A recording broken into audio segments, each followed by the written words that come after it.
What if I told you that there's a single plant that connects a field in Nigeria all the way to a high-tech factory floor in Germany? It sounds kind of crazy, right? Well, today we're diving into exactly that. How one super fast-growing crop is tied to the future of cars, global food security, and maybe even a whole new way to think about investing. So let's just start with a quick puzzle. What in the world do a Ford car, the comfy bedding for your pet, and a simple piece of paper all have in common?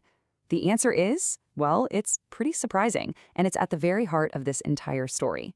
And the answer is this plant right here, Kenaf. You might not have heard of it, but it's actually in the same family as hibiscus and cotton. And it's an absolute powerhouse. We're not talking about just another crop here. This is a versatile raw material that is quietly starting to reshape whole industries. I mean, the sheer versatility of Kenaf is just incredible. We're not talking about small-time stuff. You've got major car companies, we're talking Ford and BMW, using Kenaf composites to make their cars lighter. And not just a little lighter, but by as much as 25%. But then it's also used for everything from cleaning up messy oil spills to being a high-protein feed for animals. It's like the Swiss Army knife of the plant world. Okay, so if this plant is so amazing, who's really taking it seriously? Well, it turns out one country is making a huge strategic bet on Kenaf, and that country is Nigeria. Now, Nigeria isn't just, encouraging a few farmers to plant it. No, they are going all in.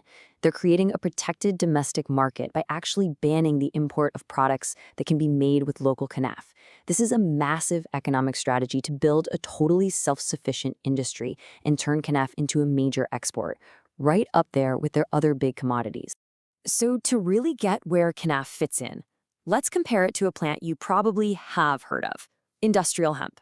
Now, hemp has this huge, heavily regulated market for stuff like CBD and textiles. Kenaf, on the other hand, is a specialist.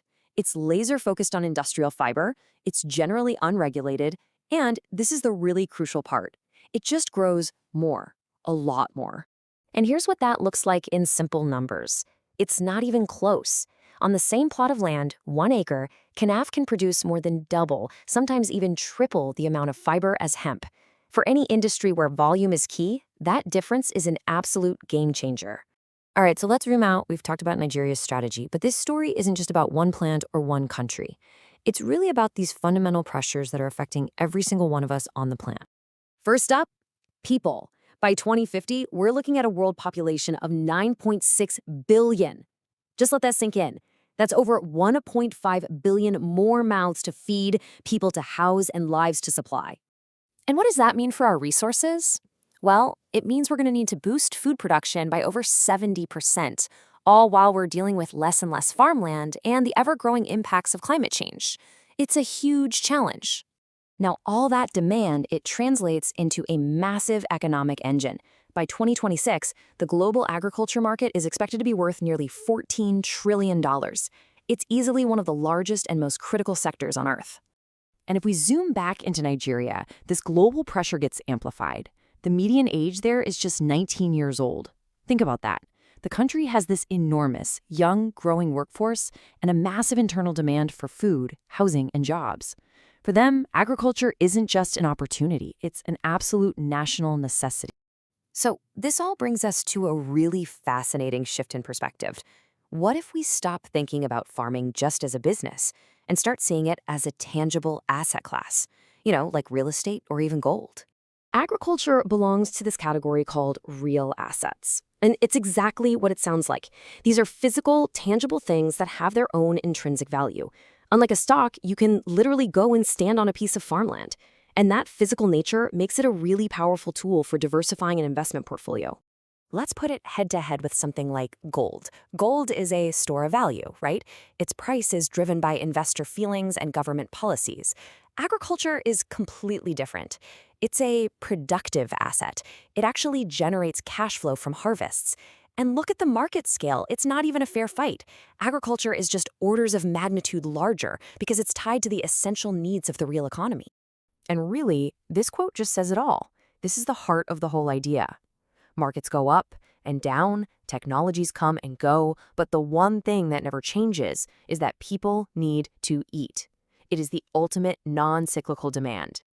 So the idea of owning a piece of productive farmland sounds pretty compelling, but how does somebody who isn't a professional farmer actually do it? Let's take a look at how the modern approach works. I mean, sure, you could try to do it all yourself. But just look at this list. You've got to secure the land, navigate all the permits, hire teams, install irrigation, find buyers. The list just goes on and on. For most of us, that's just not going to happen.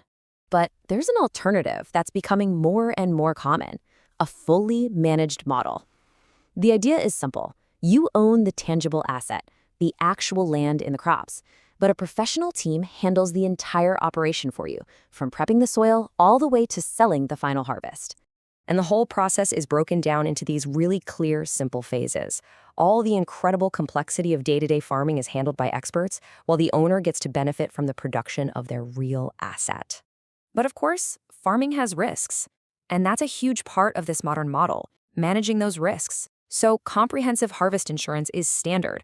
It covers pretty much everything you can think of: floods, fires, pests, even theft, making sure that the asset is protected. Which kind of leaves us with one final big question. As the global demand for food and renewable materials just continues to climb, and a lot of traditional financial assets face all this volatility, we have to ask, could the most durable, the most essential form of wealth be something that is grown, quite literally, from the soil?